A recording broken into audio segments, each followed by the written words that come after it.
malzeme bizde o zaman hiç yoktu. Yani o kadar, yalnız iyi ağaç vardı. Mesela Türk meşesi çok çok iyi bir meşedir. Hani zaman içinde bitiyor bile yani. İyi ağaç vardı. Bunun dışında yani kumaş mesela hiç yoktu. Kumaş biz palto kumaşlarından kumaşlı eşyalar ürettik. Diğer şeyler mesela kulp bulamazsınız, menteşe bulamazsınız. Bunları hep ürettirdik. Yani plexiglas'tan yaptık, ahşaptan yaptık. Lamba falan mesela hiç yok. Metal demirden lambalar yaptırıp işte bir takım şeylerle ne bileyim ben elektrik kordonlarıyla veyahut da işte naylon bilmem nelerle sararaktan öyle bir takım mesela lambalar üretmiştik bir zamanlar. Malzemeler. Şimdi bir kere demir icat etti, mertlik bozuldu ya derler ya. Biz demiri bulduk, ondan şey yaptık. Silah yapmadık, sandalye yaptık. Ha. Şeyler de öyle. Bir sürü yerde yazar zaten. Sade Öziş, İlhan Koman. Hani meşhur heykeltıraş var ya İlhan Koman. Sade Öziş de heykeldendir. İkisi kafa kafa verir. Kare Metal diye bir yer yapıyor. Ben o yıllarda çok onların arasındaydım. Belki benim bunu yapmam da onlardan gördüğüm şeyden dolayıdır. Yani bu demir sandalyeyi. Onlar benden bir iki sene önce yaptı zaten bu işi. Ve Kare Metal şeydeydi o. Şişli tarafında bir yerdeydi. Ben sık sık giderdim onlara. Hoşuma giderdi. O dönemde çok fazla mobilya sanayi yine tabii yok. Ve malzemeler ve teknoloji, bu kaynak denilen şey yeni Türkiye'ye geliyor. Yani o tabii ki var ama özellikle mobilyada da pek kullanılan bir sistem değil. Daha evvelden o güne kadar hep ahşap mobilyalar üretilmiş. Herhangi bir şekilde metalle bir kayış olmamış. Teknoloji olarak işte elektrik kaynağını kullanıyorlar. Malzeme aradıkları zaman malzemede herhangi bir malzemeyi bulmak mümkün değil. O yüzden kullandıkları malzemeler su borusu kullanıyorlar. Bunun yanında elektrik kablosunu ve döşeme aracı olarak elektrik kablosunu su buluyorlar mesela. Onu kullanıyorlar. Sonra onun içerisinde oturdukları zaman onun geri bir esneklik yapmadığını fark ediyorlar ve o yüzden içinden tel kısmını çıkarıyorlar. Sadece plastik kısmını kullanıyorlar. Delikli saç kullanmak istiyorlar ama çok fazla yine bunu bulmak mümkün değil. Var olan şeylere bakıyorlar. Var olanların içerisinde elek, mesela fındık eleğini kullanabileceklerini görüyorlar. Bunu kullanıyorlar. Zaten kare metal, yani kare profil yok. Öyle bir şey o dönemde yok.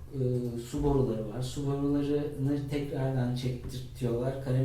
Kare profil olarak ortaya çıkarıyorlar. Ama bu daha sonraki dönemde, 1960'lara geldiğimizdeki dönemde.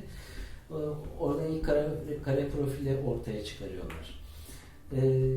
Bakıyorlar, balık ağı var. Balık ağını nasıl kullanabiliriz bu mobilyalarda diyorlar. Balık ağını metal çerçevenin ortasının içine örüyorlar. Öyle bir koltuk oluşturuyorlar. Yani bütün bu şeylere baktığımızda aslında çok primitif bir yöntemler kullanılıyor. Çünkü ellerindeki olanaklar bunlar. Yani çok fazla yapabilecekleri bu konuda bir şey yok.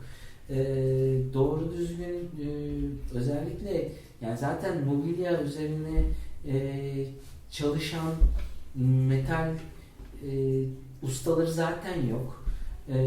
Yani çünkü öyle bir sektör olmadığı için metal ustalarını buluyorlar. Mesela İsmail Sakız, Ahmet Bilevne, bunlar yanlarında çalışmaya başlıyor bu kişiler. Onlarla beraber öğreniyorlar. Onları eğitiyorlar. Kendileri de bu arada öğreniyorlar. Ve onlarla birlikte metal mobilyanın nasıl yapılabileceğini ortaya çıkarıyorlar. Bunun yanında o dönemlere bakınca böyle çok kolay kaynak bulmak çok mümkün olmadığı için ergonomiyle ilgili falan çok fazla kaynak yok. Dolayısıyla o kaynaklar olmadığından dolayı bunu ergonomi, yani mobilyanın ergonomisini nasıl ortaya çıkaracaklarını pek kestiremediklerinden böyle kumun üzerine oturuyorlar ve insan vücutlarının oradaki orantıları ortaya çıkarıp oradan ölçü alıyorlar. Tabii farklı kişileri oraya oturtuyorlar. Mesela Sade Hoca, babam o daha kısa boylu. İşte Şahri Çalık var, o çok uzun boylu falan. İkisini ortaya oturuyorlar. İkisini oturttuktan sonra ikisinin ne de uygun bir şekilde nasıl bir mobilya ortaya çıkarıyorlar, onları çıkarıyorlar falan. Acayip primitif yöntemlerle bazı şeyleri ortaya çıkarıp da oradan da böyle başlıyorlar ve devam ediyor.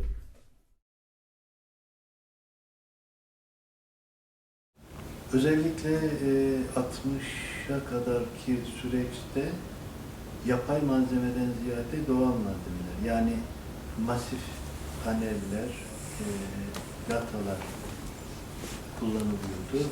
Çok net hatırladığım bir iki malzeme var. Mesela saç gövdeli metal masalar vardı. Ama saç gövdeyi oluşturduktan sonra üstüne bağlayacağınız tabla yine sadece bir iskelet, ama ürünü zenginleştirmek ve daha sıcak göstermek için Winlex zemini yapıyorduk, üst tablayı. Onu da daha şık görünmesi için kenarlarına alüminyum profil dönüyorduk. Böyle ürettiğimiz ürünlerden bir iki parçası hala elimizdedir. Onları kullanıyoruz. Şimdileri mesela o zaman kabara özellikle koltuklarda çok kullanılırdı. Dikişten ziyade bu tabii çivi çakma tabancaları falan da yoktu. Ben mesela yıllarca koltuklara kabara çaktığımı bilirim. Öyle bir yöntemle ancak üretebiliyordunuz. Yeteri kadar sünger bulamadığımız için saman veya benzeri otlarla koltuk altlarını doldurduğumuzu hatırlıyorum. Şimdi kolon olarak adlandırılan ip şeritlerle yine o yaylarla beraber samanla birlikte koltukların altını zenginleştirdiğimizi ve yumuşattığımızı hatırlıyorum. Bu tür şeyler keyifli imalatlarda. Bir de orada yaratıcılık ön plana çıkıyor biraz. Alternatif malzeme bulmamız gerekiyor. Orada da bir takım şeyleri deneme yanılma yoluyla doğruyu buluyorsunuz onun içinde. O güne kadarki malzemeye baktığımız zaman o malzemenin teknolojik gelişmesi de aynı derecede işi etkilerdi. Mesela biz öğrenciliğimizde madeni mobilya diye bir şey, öyle bir şey ihtimal yoktu. Ahşaptı her şey. Ahşap vardı. Yeni İkinci Dünya Savaşı'nda Amerikan donanmasının kullandığı suya dayanıklı kontrplaktan yaptığı hücum botlar sebebiyle su kontrplağı yavaş yavaş adı duyuluyordu ama güvenilemiyordu. Böyle kontrplak mı olur diye. O yüzden bizim eğitimimizin ilk yılı hep ahşap üzerine başladı. O kadar ki hangi ağaç ne zaman kesilir, kaç gün bekletilir, 6 ay bekletilecek ağaçlar nasıl istif edilir, yapıştırıcılar nelerdir, yapıştırıcıya güvenemediğimiz için her şey geçmeler üzerine kurgulanır ve bizim bütün gün işimiz gücümüz teknoloji atölyesinde ahşap bağlantılarıyla geçmiştir. Fakat bazı hocalarımız, ki Sadi Bey başta olmak üzere, o yıllarda metal mobilya yapmaya başladılar. Ancak o yıllarda metal mobilya yapmak için de bulunabilecek malzeme belliydi.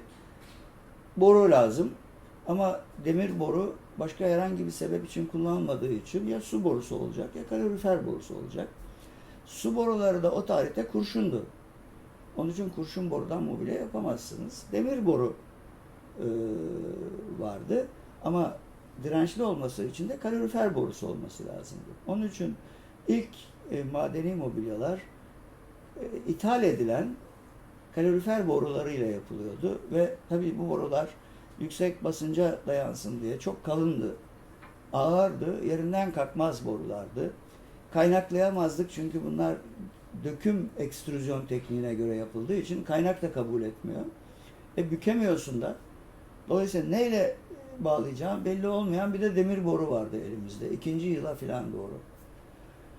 3. yıl bir haber yayıldı. Çekme kare profil boru mucize. Çekildiği yeri görmek üzere Karaköy'e gittim. Karaköy'de bir neredeyse eşekle çalışan bir haddehane vardı. Bu adamcağız sacı uzun uzun kesiyor. Sonra çaka presle katlıyor. Tek tek elle kaynaklıyor. Bir yuvarlak boru haline getiriyor. Daha doğrusu ne formda olduğu onun keyfine bağlı. Eğri büğrü bir şey oluyor. Sonra onu basit bir makineyle ucunu kanca gibi büküyorlar borunun. Bir makineyle pres çekerek o boruyu önce temiz bir daire haline getiriyor. Sonra tekrar yağlara batırıp bu defa bir kare kalıptan çekiyor, kareleştiriyor. Ama ne yaparsa yapsın kenarlar tam kare olmuyor.